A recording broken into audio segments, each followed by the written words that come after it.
जयंती मंगला काली भद्र काली कपालिनी दुर्गा क्षमा शिवा धात्री स्वाहा स्वधा नमोस्तुते। आप सभी भक्तों का मेरे YouTube चैनल भक्ति सागर में पुनः स्वागत है। माँ दुर्गा अपनी असीम कृपा आप सभी पर सदा सर्वदा बनाए रखें।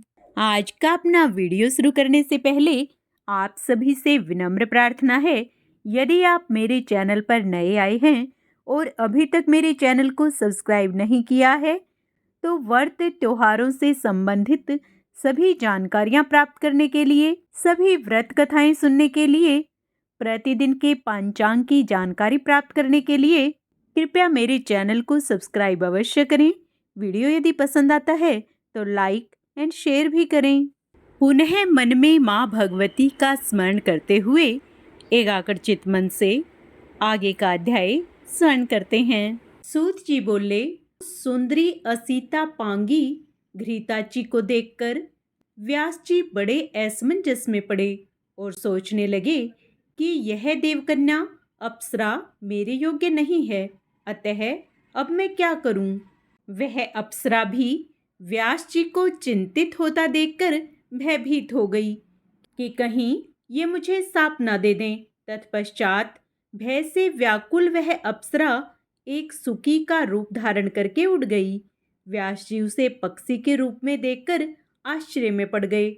उसे देखने मात्र से व्यास जी के शरीर में काम का संचार हो आया और पत्यंग में काम का प्रवेश हो जाने के कारण उनका मन अत्यंत विस्मय में पड़ गया।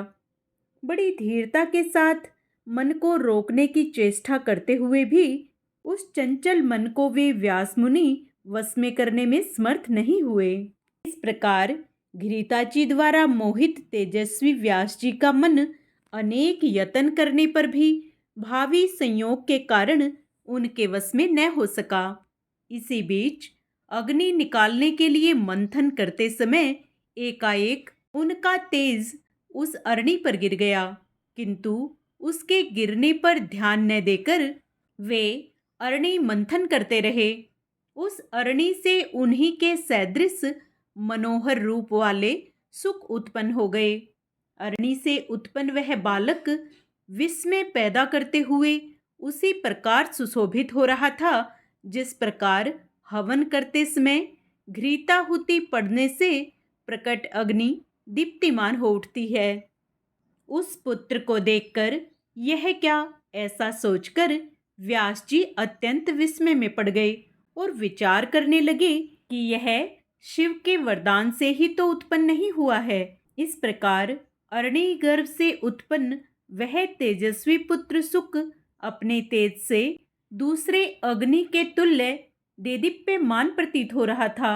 व्यास जी ने दिव्य देहधारी द्वितीय गाहरे पत्य अग्नि के समान तेजस्वी पुत्र को बड़ी प्रसन्नता से देखा और पर्वत से नीचे उतरकर गंगा जल से उसको नहलाया।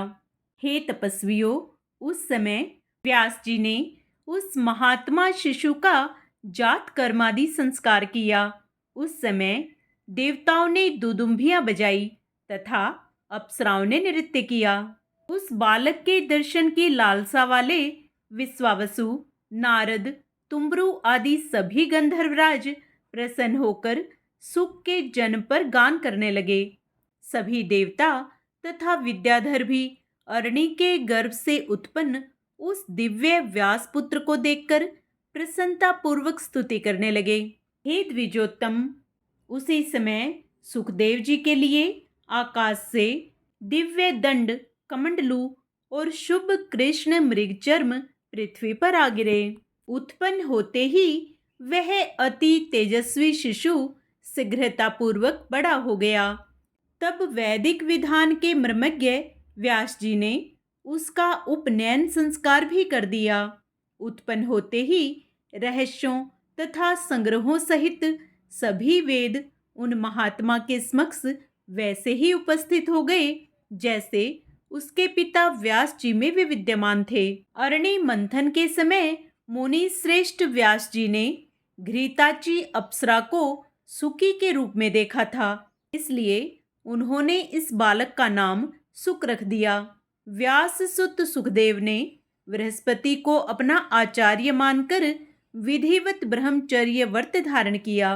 गुरुकुल में निवास कर रहस्यों तथा संग्रहों सहित सभी वेदों तथा धर्म शास्त्रों का अध्ययन करके तदंतर गुरुजी को दक्षिणा देकर वे सुखदेव मुनि अपने पिता व्यास जी के पास आ गए।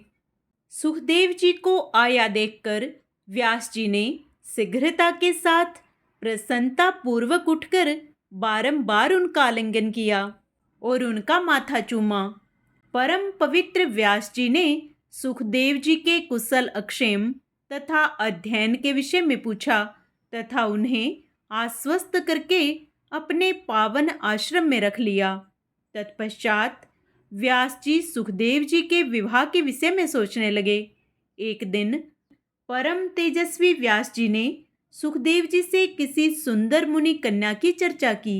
उन्होंने अपने पुत्र सुखदेव से कहा, हे पवित्रात्मन, तुमने वेद तथा सभी धर्म शास्त्रों का अध्ययन कर लिया है, अतः हे महामते, अब तुम विवाह कर लो और गृहस्थ आश्रम में रहकर देवताओं और पितरों का यजन करो। और हे पुत्र, तुम सुंदर स्त्री को स्वीकार कर मुझे भी ऋण से मुक्त कर दो। अपुत्र की गति नहीं होती और उसे स्वर्ग कदापि नहीं मिलता। इसलिए हे महाभाग पुत्र, अब तुम गृहस्थ आश्रम में प्रवेश करो और हे सुख, हे पुत्र, गृहस्थी बसाकर मुझे भी आनंदित करो। ऐसा करके हे महामते, हे पुत्र, तुम मेरी महान आशा परिपूर्ण करो। हे सुख, कठिन तपस्या करके मैंने तुम्हारे जैसा अयोनिज पुत्र पाया है। हे महाप्राग, तुम देवता रूप हो, अतः मुझ पिता की रक्षा करो। सूत जी बोले, हे ऋषियों, ऐसा कहने वाले व्यास जी के पास उपस्थित विरक्त सुखदेव जी ने गृहस्थ आश्रम में अनुरक्त अपने पिता से कहा। सुखदेव जी बोले, हे महामते, हे धर्मज्ञ, हे वेदव्यास, आप क्या कह रहे हैं? मुझ शिष्य को आप तत्व ज्ञान का उपदेश दें, मैं आपकी आज्ञा का पालन करूंगा। व्यास जी बोले, हे पुत्र, तुम्हारे लिए मैंने सैकड़ों वर्ष कष्ट सहकर जो तपस्या की और शिव जी की आराधना की, उसके फलस्वरूप मैंने तुम्हें पाया है। किसी राजा से मांगकर मैं तुम्हें प्रचुर धन दूंगा। हे महाप्राग, तुम श्रेष्ठ यौवन प्राप्त करके सुख का उपभोग करो। सुखदेव जी बोले, हे तात, आप बताएं कि इस मृत्युलोक में भला विपत्ति रहित कौन सा सुख है? बुद्धिमान लोग दुख से युक्त सुख को सुख नहीं कहते हैं। हे महाभाग, स्त्री पाकर मैं उसी के वश में हो जाऊंगा, तब भला आप ही बताइए, परतंत्र होकर और विशेषतः स्त्री के वश में रहकर मैं कौन सा सुख पा सकूंगा? लोह या काष्ठ के फंदे में जकड़ा हुआ पुरुष कदाचित छूट भी सकता है, किंतु पुत्र कलत्र के बंधन में फंसा हुआ प्राणी कभी भी बंधन मुक्त नहीं हो पाता। यह शरीर विष्ठा एवं मूत्र से परिपूर्ण रहता है, वैसे ही स्त्रियों का शरीर भी होता है। हे विप्रेंद्र, तब कौन बुद्धिमान पुरुष उससे प्रीति करना चाहेगा? हे विप्र शिरोमणे, मैं अयोनिज हूँ, तब योनि जन्य सुख में मेरी बुद्धि कैसे होगी? मैं भविष्य में भी अपनी उत्पत्ति किसी योनि में नहीं चाहता, अतः अद्भुत अध्यात्म सुख को छोड़कर मैं विट मूत्र जन्य सुख को क्यों चाहूं? अपने आप में रमण करने वाला कभी विषय सुख का लोभी नहीं होता। मैंने सांगोपांग वेदों का अध्ययन किया और जाना कि वे हिंसा में हैं तथा कर्म मार्ग के प्रवर्तक हैं। मुझे गुरु रूप में बृहस्पति प्राप्त हुए, वे भी गृहस्थी के सागर में डूबे हुए हैं।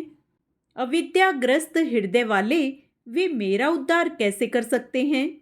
जैसे कोई रोगग्रस्त वैद्य दूसरे के रोग की चिकित्सा करता हो, उसी प्रकार मुझ मोक्षार्थी के गुरु गृहस्थ हैं। यह विडंबना ही है, इसलिए ऐसे गुरु को नमस्कार करके मैं आपके पास आया हूँ। अब आप तत्व ज्ञान का उपदेश देकर मेरी रक्षा करें, क्योंकि मैं इस संसार रूपी सर्प से अत्यंत भयभीत हूँ। इस महाभयंकर संसार चक्र में प्राणी मात्र को सर्वदा नक्षत्रों की भांति चक्कर काटना पड़ता है और सूर्य की भांति दिन रात उन्हें भी कभी विश्राम करने का अवसर नहीं मिलता। हे तात, इस संसार में आत्मज्ञान को छोड़कर कौन सा सुख है? मूढ़ जनों की सुख की वैसी ही प्रतीति होती है जैसी विष्ठा के कीड़ों को विष्ठा में होती है। वेद शास्त्रों को पढ़कर भी जो सांसारिक सुख में फंसे रहते हैं, भला उनसे बढ़कर मूर्ख और कौन होगा? उन्हें तो कुत्ते, घोड़े एवं सुअर आदि पशुओं के समान धर्म वाला समझना चाहिए। दुर्लभ मानव तन को पाकर तथा वेद शास्त्रों का अध्ययन करके भी यदि मनुष्य इस संसार में बंधता है तो दूसरा भला कौन बंधन मुक्त हो सकता है? इससे बढ़कर संसार में कोई दूसरी अद्भुत बात नहीं है कि पुत्र कलत्र और घर के बंधन में पड़ा हुआ भी पंडित कहलाता है। जो मनुष्य इस संसार में माया के सत्व, रज, तम रूपी तीनों गुणों में बांधा नहीं जाता है, वही विद्वान, बुद्धिमान एवं शास्त्र में पारंगत है। दृढ़ बंधन में डालने वाले व्यर्थ विद्याध्ययन से क्या लाभ? उसी का अध्ययन करना चाहिए जो शीघ्र ही भव बंधन से मुक्त कर दे। पुरुष को बंधन में जकड़ लेने के कारण ही उसे ग्रह कहा गया है। अतः ऐसे बंधन रूप घर में सुख कहाँ? हे पिताजी, इसलिए मैं भयभीत हूँ। जो अज्ञानी, मंदबुद्धि तथा अभागे मनुष्य हैं, वे इस मानव जन्म को पाकर भी पुनः बंधन में पड़ जाते हैं। व्यास जी बोले, ग्रह बंधनागार नहीं है और न बंधन का कारण ही है। जो मन से बंधन मुक्त है वह गृहस्थ आश्रम में रहते हुए भी मुक्त हो जाता है। जो न्याय मार्ग से धनोपार्जन करता है, शास्त्रोक्त कर्मों का विधिवत संपादन करता है, पितृ श्राद्ध आदि यज्ञ करता है, सर्वदा सत्य बोलता है तथा पवित्र रहता है, वह ग्रह में रहते हुए भी मुक्त हो जाता है। ब्रह्मचारी, सन्यासी, वानप्रस्थी तथा व्रतोपवास करने वाला, ये सब मनुष्य मध्याह्योत्र काल में गृहस्थ के पास ही जाते हैं। वे धार्मिक गृहस्थ श्रद्धा के साथ मधुर वचनों द्वारा सबका सत्कार करते एवं अन्नदान से उन्हें उपकृत करते हैं। गृहस्थ आश्रम से बढ़कर कोई दूसरा आश्रम देखा या सुना नहीं गया। वशिष्ठ आदि आचार्यों और तत्वज्ञानियों ने इसका आश्रय ग्रहण किया है। श्री सुखदेव जी बोले, हे पिताजी, सर्वदा दुख देने वाले गृहस्थ आश्रम को मैं कभी स्वीकार नहीं करूंगा, क्योंकि पशु पक्षियों को फंसाने वाले जाल के समान यह आश्रम सभी मानवों के लिए सदा बंधन स्वरूप है। हे तात, धन धान्य की चिंता में व्याकुल लोगों के लिए सुख कहाँ दिखाई पड़ता है? निर्धन और लोभ के वशीभूत मनुष्य अपने ही परिवारजनों द्वारा सर्वदा कष्ट पाते रहते हैं। इंद्र भी वैसे सुखी नहीं रहते जैसा एक सुखी निष्प्रह भिक्षुक रहता है। तब भला इस संसार में तीनों लोकों का वैभव पाकर भी दूसरा कौन सुखी रह सकता है? किसी तपस्वी को तप करते हुए देखकर स्वर्गलोक के स्वामी इंद्र भी चिंतित हो उठते हैं और उसके तप में अनेक प्रकार के विघ्न करने लगते हैं। ब्रह्मा भी सुखी नहीं हैं और मनोरम लक्ष्मी को पाकर विष्णु भी सुखी नहीं हैं। उन्हें भी दैत्यों के साथ युद्ध के द्वारा निरंतर कष्ट सहन करने पड़ते हैं। उन ऐश्वर्यशाली रमापति विष्णु को भी सुख प्राप्ति के लिए अनेक प्रयत्न करने पड़ते हैं और कठोर तपस्या करनी पड़ती है। इस संसार में किसको बहुत सुख है? भगवान शंकर भी सदैव दुखी रहते हैं, ऐसा मैं जानता हूँ, क्योंकि वे सदैव तपस्या करते हुए भी दैत्यों से युद्ध करते रहते हैं। हे तात, जब धनवान होते हुए भी लोभी मनुष्य कभी भी सुखपूर्वक सो नहीं पाता, तब भला निर्धन मनुष्य कैसे सुख पा सकता है? इसलिए हे महाभाग, यह जानते हुए भी आप अपने तेज से उत्पन्न पुत्र को दुखदायक तथा महाभयानक संसार में क्यों लगा रहे हैं?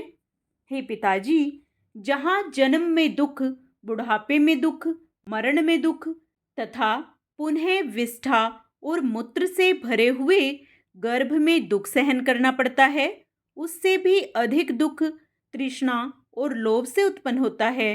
हे मानद, मरने से भी अधिक दुख मांगने में होता है। ब्राह्मण प्रतिग्रह द्वारा धन प्राप्त करते हैं और वे बुद्धि बल का उपयोग नहीं करते।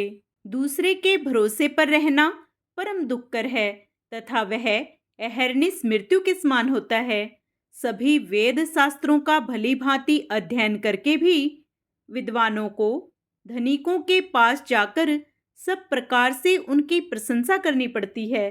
केवल पेट के लिए कोई चिंता की बात नहीं, उसे तो केवल पत्र, फल एवं कंदमूल आदि से किसी भी प्रकार संतुष्टि पूर्वक भरा जा सकता है।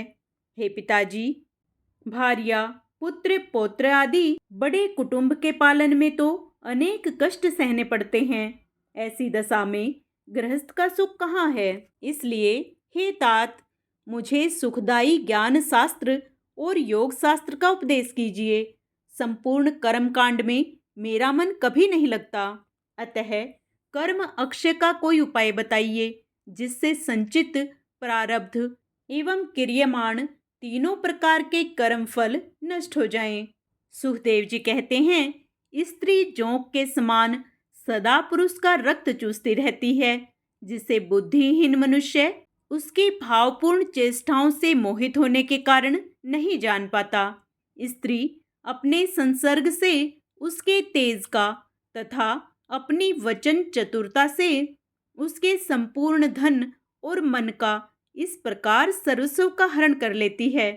उससे बढ़कर दूसरा कौन चोर है? इसलिए मेरे विचार में तो मूर्ख मनुष्य ही केवल निद्रा सुख का नाश करने के लिए स्त्री प्रणय करता है। विधाता द्वारा वह दुख के लिए ही ठगा जाता है, सुख के लिए नहीं। सूत जी बोले, इस प्रकार सुखदेव जी की युक्ति युक्त ये बातें सुनकर व्यास जी बड़े चिंता में पड़ गए। वे मन ही मन सोचने लगे, अब मैं क्या करूं? तत्पश्चात उनकी आंखों से दुख के आंसू बहने लगे, शरीर कांपने लगा और मन में गलानी होने लगी।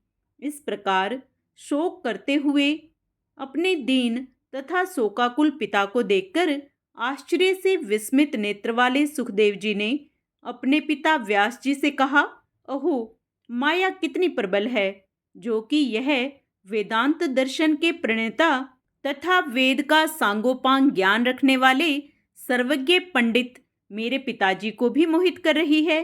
न जाने वह कौन सी तथा कैसी अति दुष्कर माया है जो सत्यवती सुत विद्वान व्यास जी को भी मोहित कर रही है। जो पुराणों के वक्ता, महाभारत के रचेता, वेदों के विभाग करता हैं, वे भी माया जनित मोह को प्राप्त हो गए हैं। इसलिए मैं उन्हीं देवी महामाया की शरण में जाऊं जो समस्त जगत तथा ब्रह्म, विष्णु, महेश आदि को भी मोहित कर देती हैं। तब दूसरों की बात ही क्या है? इन तीनों लोकों में कौन ऐसा है जो माया से मोहित न होता हो? उस माया ने तो ब्रह्मा आदि देवताओं को भी पूर्व काल में मोहित कर दिया था। अहो, उन भगवती जगदम्बा के द्वारा रचित माया का बल तथा पराक्रम महान आश्चर्यजनक है, महान आश्चर्यजनक है। उन्होंने अपनी माया के प्रभाव से ही सर्वज्ञ और सर्वांत अंतर्यामी ईश्वर को भी अपने वश में कर रखा है।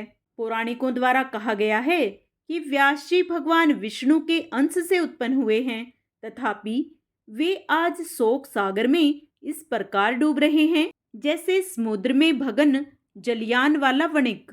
आज वे भी माया के वशीभूत होकर एक साधारण व्यक्ति के समान आंसू बहा रहे हैं। अहो, माया बड़ी प्रबल है, जिसे बड़े बड़े विद्वान भी नहीं त्याग पाते। व्यास कौन है? मैं कौन हूँ? यह संसार क्या वस्तु है और यह कैसा भ्रम है? इस 5 भौतिक शरीर में पिता पुत्र की भावना कहाँ से आई? यह माया अतीव प्रबल है, जो माया विषयों को भी मोहित कर देती है, जिसके वशीभूत होकर यहाँ द्विज कृष्ण द्वापायन भी रुदन कर रहे हैं। सूत जी बोले, सब कारणों की एकमात्र कारण, सब देवताओं की जननी तथा ब्रह्मा आदि देवताओं की भी स्वामिनी आदि शक्ति भगवती को मन से स्मरण करके शोक सागर में डूबे हुए अपने दुखी पिता श्री व्यास जी से अरणिपुत्र सुखदेव जी ने इस प्रकार नीति युक्त वचन कहा। हे पराशर नंदन, हे महाभाग, आप तो स्वयं सब लोगों को ज्ञान देने वाले हैं। तब हे स्वामिन, आप ऐसा शोक क्यों करते हैं जैसा कोई अज्ञ साधारण व्यक्ति करता है? हे महाभाग, इस समय मैं आपका पुत्र हूँ, परंतु यह कौन जानता है कि पूर्व जन्म में मैं कौन था और आप कौन थे? यह संसार तो महात्माओं के लिए एक भ्रम मात्र है। अतएव आप धैर्य रखें, विवेक धारण करें तथा मन में खेद ना करें। हे महामते, इसे मोहजाल समझकर आप शोक का परित्याग करें। भूख भोजन से मिटती है, पुत्र के देखने से नहीं। प्यास भी जल पीने से मिटती है, केवल पुत्र दर्शन से नहीं। इसी प्रकार सुगंधित पदार्थ से नाक को तथा अच्छी बातों से कानों को एवं स्त्री से विषय सुख का आनंद मिलता है। मैं आपका पुत्र हूँ, बताइए मैं आपके लिए क्या करूँ? आगे का अध्याय हम अपने कल के वीडियो में श्रवण करेंगे। पूर्ण पुण्य लाभ प्राप्त करने के लिए आप उसे भी अवश्य श्रवण करें। आइए अब माँ भगवती की प्रसन्नता प्राप्त करने के लिए माँ दुर्गा की आरती करें। अम्बे तू है जगदम्बे काली, जय दुर्गे खप्पर वाली, तेरे ही गुण गावे भारती। ओ मैया हम सब उतारे तेरी आरती, तेरे भक्त जनों पर माता पीर पड़ी है भारी, पीर पड़ी है भारी। दानव दल पर टूट पड़ो माँ करके सिंह सवारी, माँ करके सिंह सवारी। सौ सिंहों से भी बलशाली है अष्टभुजाओं वाली, दुष्टों को तू ही ललकारती। ओ मैया हम सब उतारे तेरी आरती। माँ और बेटे का इस जग में बड़ा ही निर्मल नाता, बड़ा ही निर्मल नाता।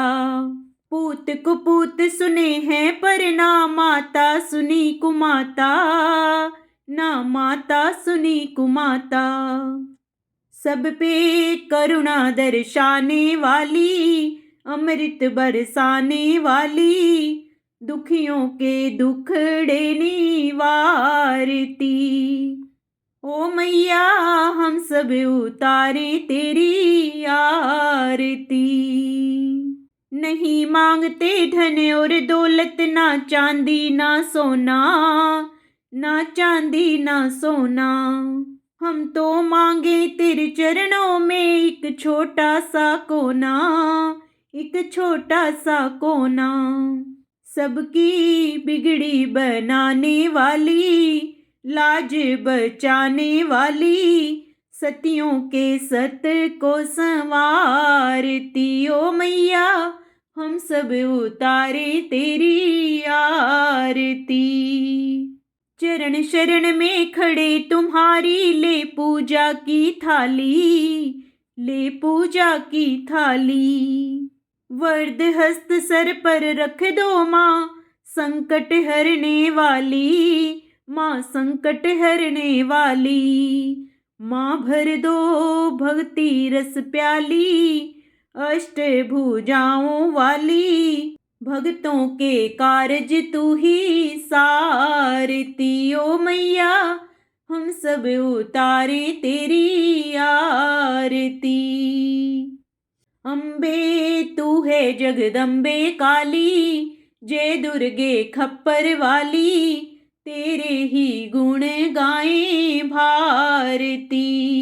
ओ मैया हम सब उतारे तेरी आरती। जय माता दी।